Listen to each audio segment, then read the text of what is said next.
Furry101. You guys seem to love anytime I talk about furries. So I thought, why not do a rundown of what a furry is, what the fandom is, and kind of do a beginner's guide. Now, I have done a video about what a furry is, and it was a very brief video, and this one may end up being a little longer because I do want to go in depth about what a furry is and what the fandom is like, kind of go over some misconceptions and all of that. So this may end up being a longer video. If you like that, let me know down below. If you prefer my 10-minute videos, also let me know. I'm trying to experiment and see what you guys like the most, and obviously you guys are eating up the furry content, and I thought why not do a more in-depth video and kind of just offer a guide to the furry fandom and what the furry fandom is like for someone who's maybe looking to get into it. Hi everyone, it's Mocha here. Bear with me for a quick sponsor break. Did you know that all of this YouTube channel, all of my TikTok, Instagram, my entire existence online is entirely self-funded? To help fund myself and my endeavors both in art and just online, I sell and make a variety of products. If you'd like to support me, you can check out my website at queenmockabun.squarespace, where I sell all of my products, including mug rugs, stickers, jewelry, and so much more. If you'd like to see behind the scenes and get some awesome perks, I also do have a Patreon. My Patreon does offer things like a monthly sticker club as well. But if you're not in a position to financially support me, that's totally okay. There is no pressure whatsoever. But if you would like to still support me, chuck us a follow us on Instagram, TikTok, any of our other socials. Just remember to interact, and that is enough as it is, and I am so grateful to everyone who follows me and who interacts with my content. You are genuinely the best. But that's enough from me, back to the video. What is a furry? Very, very simply, someone who likes anthropomorphic characters. These guys. Now, if you're a kid in like the 2010s, and you were around the time that Zootopia came out, I don't know if it's just because my family had Foxtel at the time, but there used to be an ad floating around of Nick and Judy talking about what an anthropomorphic character is. Zootopia are anthropomorphic. That is just a big fancy word that means they walk around on 2 feet. They do not go to work nude. Thank you. Almost. That's got it. And they use technology.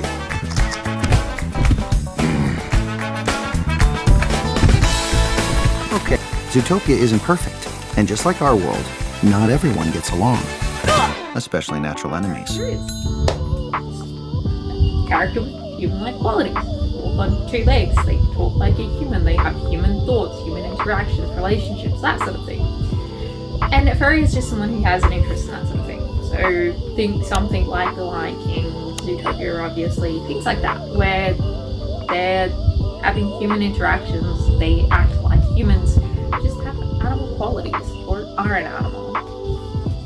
Now, I did go more in depth about what a furry is in my What is a Furry video, so I won't go too into depth about what it is in this video, since I do kind of want to do a bit more fandom side of things and not so much how someone identifies as a furry.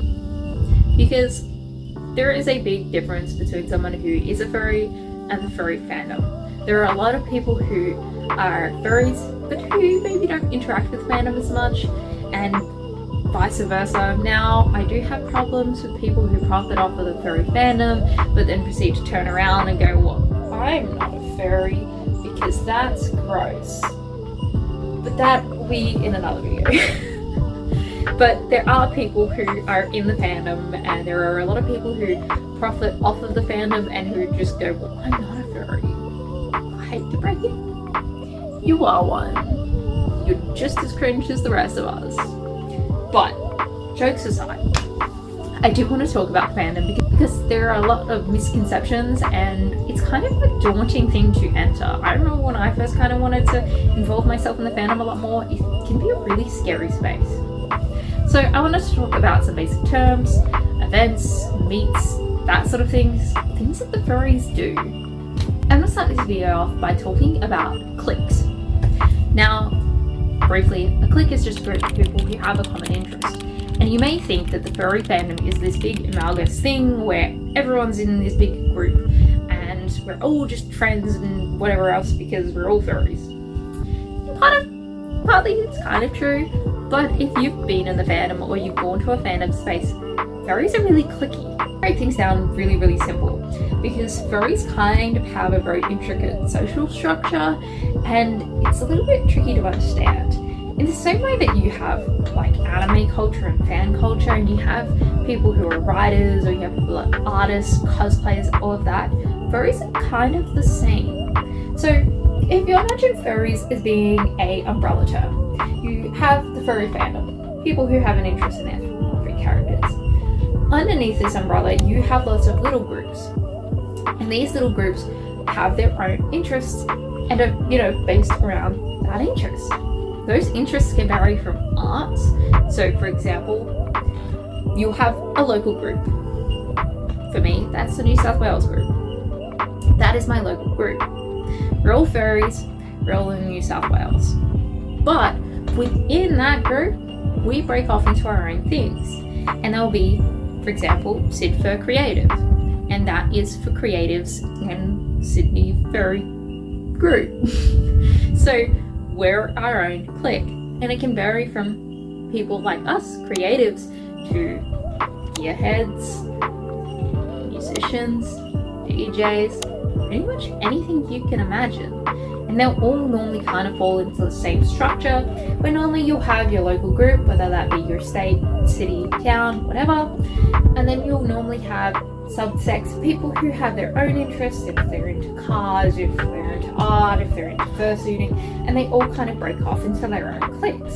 And oftentimes people being in these cliques kind of doesn't have much to do with them being a furry, but it's more so, I really like cars and I happen to be a furry, and so they'll go take fursuit photos with their cars. And it's really important to know going into the furry fandom that there are these cliques, and that if you have any other interests alongside the furry fandom, you are probably going to find someone who likes that thing as well, because we'll like the same things as other people. But also it's really important to be aware that the furry fandom isn't just this big amalgamous group, that we do have different interests. I may not necessarily get along with a car furry because we don't have a lot of common interests beyond us being a furry. That's totally fine. But do be aware, if you are someone new entering the fandom, that there are different sects, and if you maybe find yourself in a group that doesn't quite click with you, there's going to be other groups who have other interests, and that, the furry fandom isn't just this big one Plymouth where everyone's the same and we all have the same interest, because furry fandom's a bit more of an umbrella term, really, and it just describes people who maybe have their own personas, but they spend all their time doing electronics, or they spend all their time doing art like me, or they drive around, or they go four-wheel driving. There's lots of different groups. So if you are interested in going into the fandom, it is an alternative way to get into the fandom. If you maybe do art like me and you get in through, well, I have an artist friend who's a furry and they introduce me into the fandom, that sort of thing.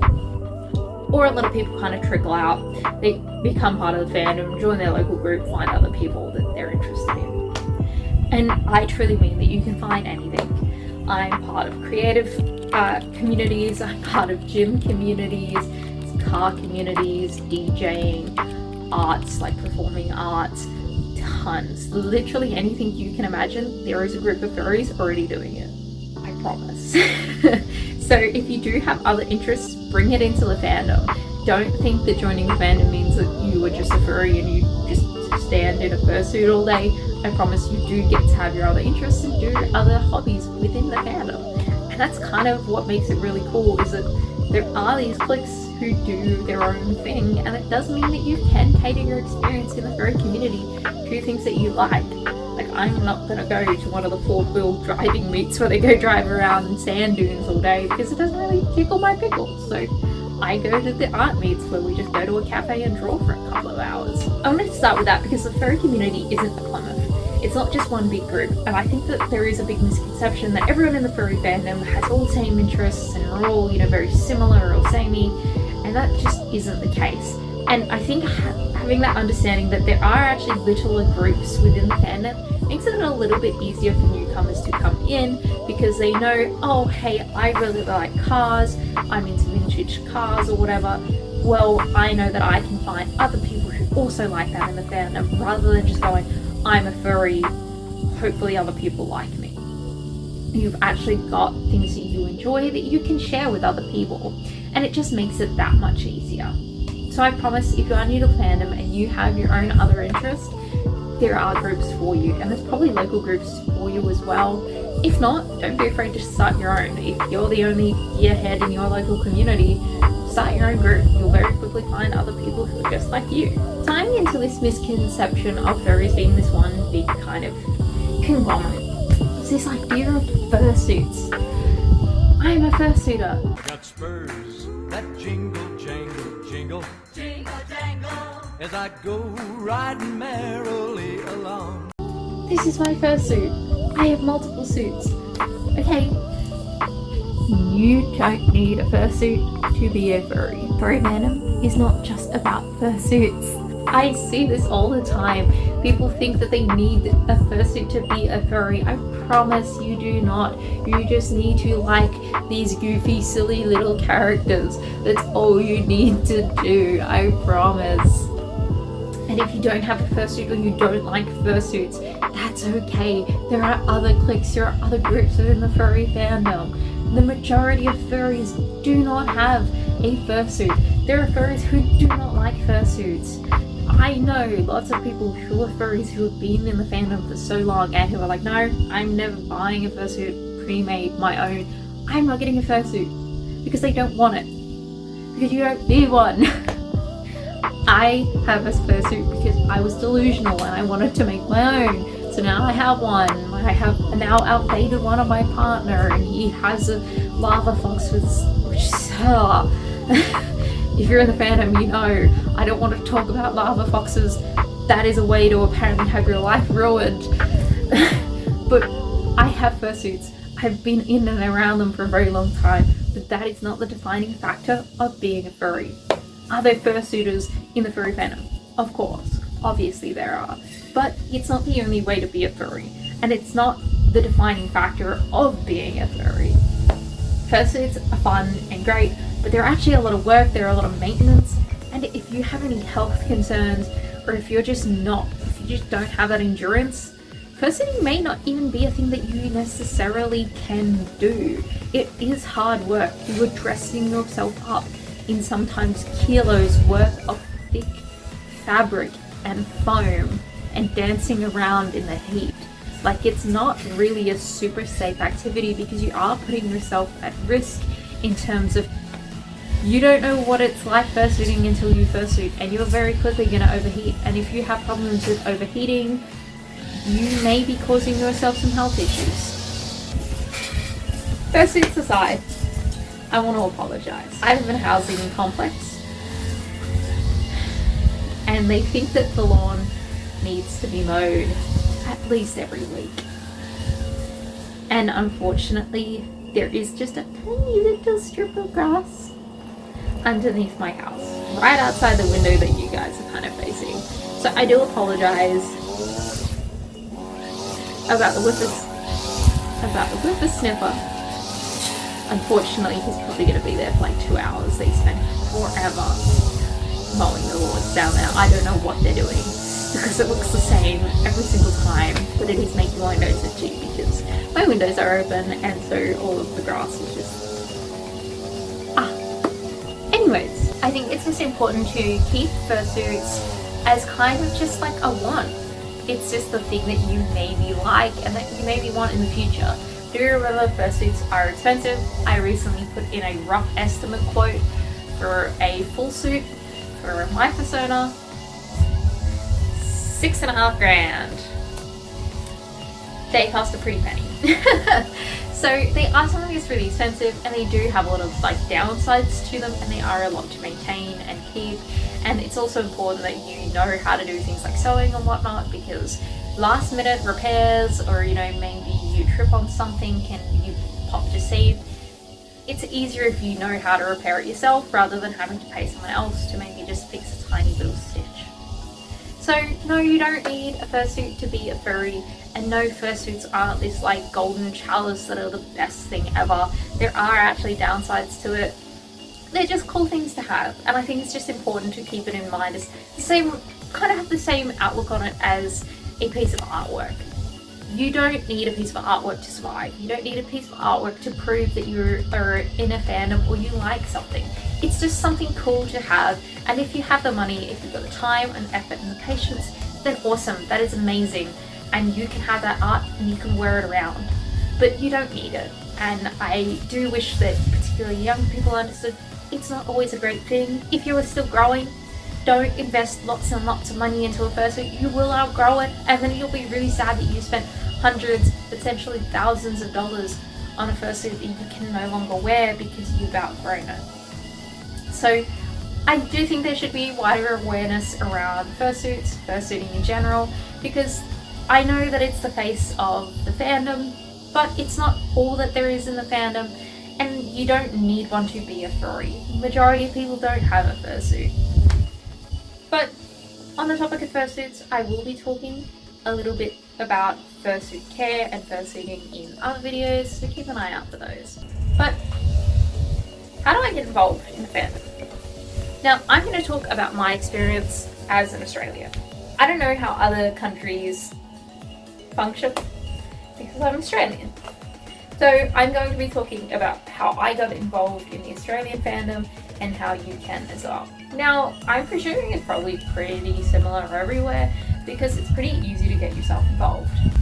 So I'm going to be talking about how to get involved from scratch. And when I say get involved, I mean just starting to go to meets, conventions and whatnot. Now, before getting involved, it's important to know what is a meet, what is a convention. Now, a meet is just when your local group meets up.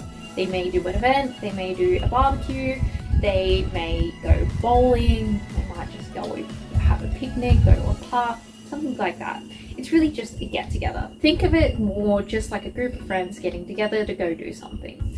Every group will have their own kind of idea of a meet, or some will kind of swap between maybe doing an online meet via VR chat or Discord, and then they'll do a physical meet that sometimes may include going bowling. It might just be going out and grabbing dinner.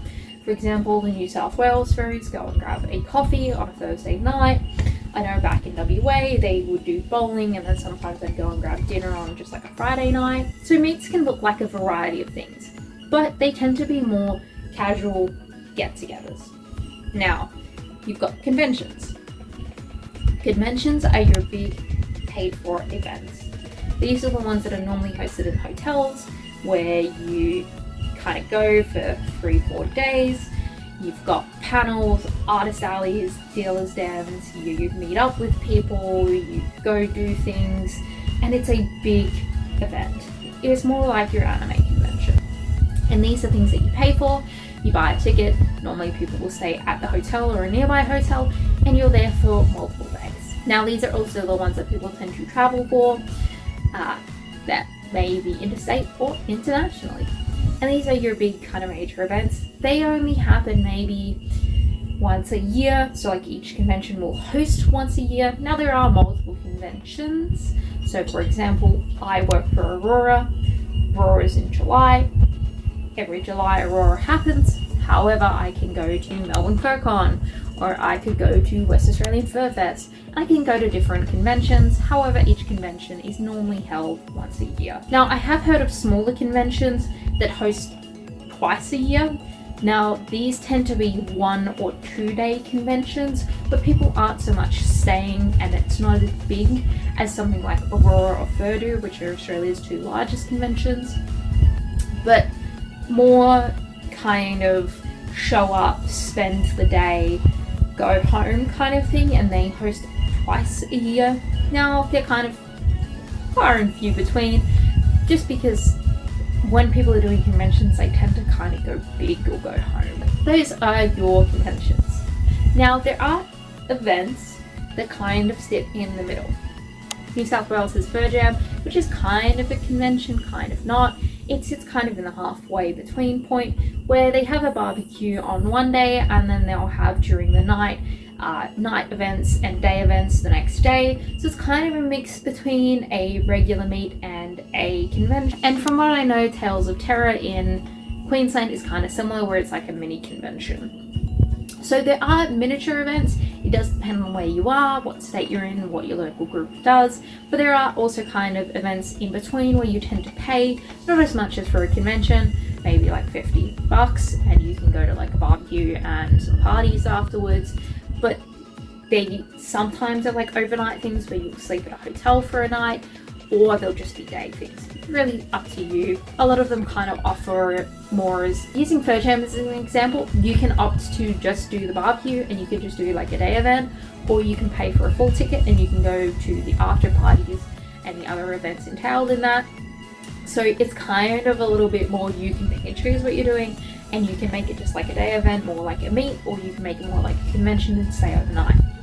So there are kind of different tiers to events and things that you can participate in your local community. Now, how do I find out about these happening? Local group chats. Commonly, furries use Telegram. How do I get involved in these meets and things? Like, how do I know they're happening? For meets, they're hosted by your local group. Telegram is a really helpful tool to find out what your local groups are doing. Everywhere I have lived and everywhere that I am aware of has their own local meet on Telegram. Now, some of them do have Discords as well, though I feel like Discord died off a long time ago and not a lot of people really use Discord. A lot of people use Telegram. Telegram is where it is out. Normally, you can just search it up. If you're in Australia, for example, there's like New South Wales, and then if you just go into the New South Wales chat, you can only ask if you're, in a specific area, like if you're in Newcastle, or if you're in Sydney or Wollongong. There's own groups separately that are much smaller for those specific areas. But if you just Google like New South Wales furs or Queensland furs or big furs, there tends to be Telegram groups for states as a whole. And then once you're in those kind of state chats, normally they will host their own meets, or in the case of things like Perth furs, there are different groups that host different meets. So it really just depends on where you are, but most commonly whoever is hosting the state groups tend to have meets or have announcement chats for meets hosted by other smaller groups. And this is a really great way to find out what's going on, when you can join, whatever.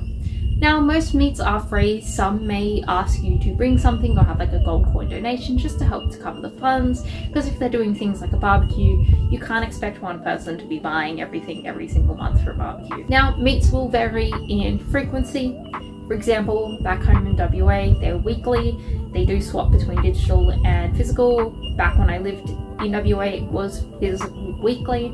I think there might still be groups that do that. I could be wrong. But it could be weekly, it could be monthly, bi-weekly. It really depends on what your group is doing. There are some that are like monthly, and it's like every second Thursday on a Thursday night they'll go out for coffee, and that's every second Thursday of every month, for example. So it will depend on what meet you're after and what your local group offers. But they are a lot more frequent. They're not once a year kind of things. But these groups are also good to find out what major events are happening. So these aren't the conventions, but are things like Fur Jam or December, Tales of Terror, the smaller events that you may have to pay for. Might be a small fee, that sort of thing. But they normally tend to put these announcements in these group chats as well. So then I can go to these bigger events. What about conventions? Now, conventions vary. People will talk about conventions obviously in their local group chats, but conventions tend to have their own group chats and their own announcement channels. Now, if you just Google Aurora, Furdo, Melbourne FurCon, South Australian FurCon, West Australian Fur Frenzy, those are the 5 kind of conventions in Australia. Now, South Australian Furs, I think they recently changed their name. I'm unsure. And they host like a mini convention. I am unsure if that mini convention has its own name, but if you Google them, I'm sure they'll come up. But if you just Google them, a lot of them have their own website that links whatever group chats and whatever platforms they use. However, conventions have registration. You do have to pay in advance to go. So it is important that if you are looking at doing conventions, one, you have money saved already that you can spend on a ticket. Tickets can get very expensive, upwards of $200. So make sure that you have the money ready and that you're aware at least 6 months in advance. Now, some conventions do tickets and registration much further in advance, so the earlier the better. It's always a good idea to join their announcements channel and general chats to keep up to date with when registration opens. What if I don't get a ticket? Well, if you don't receive a ticket, there's often around 2 tickets, or in some cases, such as Furry, they do offer tickets on the day, but you do have to line up. So for conventions, you have your own group chats and you have their websites. Websites are probably the easiest for your information and finding anything out. It'll also link to their social medias where they will advertise when they're open for registrations. But if you do want to get involved in terms of conventions, it's really important to remember that the more advanced you are, the better your chance is going to be to get tickets, because tickets tend to sell really quickly and it can be a bit of a competitive process, especially in a country like Australia where there's so few fur cons but so many furries, and the furries go feral for the tickets. I have seen tickets sell out in minutes and you're like, oh my gosh, I just wanted a ticket. So do be prepared that tickets may sell out, they may sell out very, very quickly. So if you are aware that Rego is opening in a week, be prepared for the minute that Rego opens. Think of it like a concert. You've got to get those tickets the second that you can, or they will probably sell out. Don't stress out if you miss tickets. There are other events, and of course you can always go to your local meets and other events and things. So don't stress that if you don't get to go to the convention. That's alright, there's always next year, there's always another convention around the corner. That's just a little bit about the furry fandom and kind of what it's like and how to get involved. It's just really important that you remember furries aren't a big amalgamation. You are going to find your own groups within the furry fandom, and that things like fursuits aren't really all this big and important. If you want a fursuit, that's great, that's awesome, but you don't need one. Just remember that there are groups and that you can find your own niches and your own enjoyment within the furry fandom for whatever hobbies or interests that you might have. But also, if you want to get involved, just Google whatever your local place is, wherever you are. Just Google, for example, like New South Wales Furries Telegram, and you'll probably find a group chat. I'm assuming that it's the same in places like America, where you probably have statewide or city-wide group chats. Now, cities and stuff will vary. Not every city will have its own group chat. Sometimes it is just like a regional thing. So just have a look. If you can't find one for your city, try and find one for your state, if not your country. Normally they're pretty easy to find online via Google, or if you just search it up on Telegram. If you're not on Telegram, Discord is another alternative, but those are the two kind of main platforms. There are things like Fur Affinity if you want to start talking to people and look at art and other things that people do, like writing, illustrations, that sort of thing, and music. So if you're interested in getting involved in terms of the creative side of the fandom, then definitely websites like Fur Affinity is a great place since it is furry based. But of course there's always your local furries on your TikTok, Instagram, Twitter, all of that. If I've missed anything, let me know down below. Leave your comments down below as well. I'd love to talk to you. Remember to check us follow us on Instagram and on TikTok. You can get a big wet kiss. But jokes aside, I love you all, and I'll see you in the next one. It's dying. I fucking potty mouth. I don't know. It's like just this one nostril. I don't know if it's because you cut grass and I've just developed hay fever all of a sudden, but I don't know. It's that or like the weather, because it's about to. Can't tell because it looks like Jesus is outside, but it's very overcast. So I fear it's gonna rain. It is gonna rain. I don't know. Be a furry. Join the fandom. It's fun, I promise.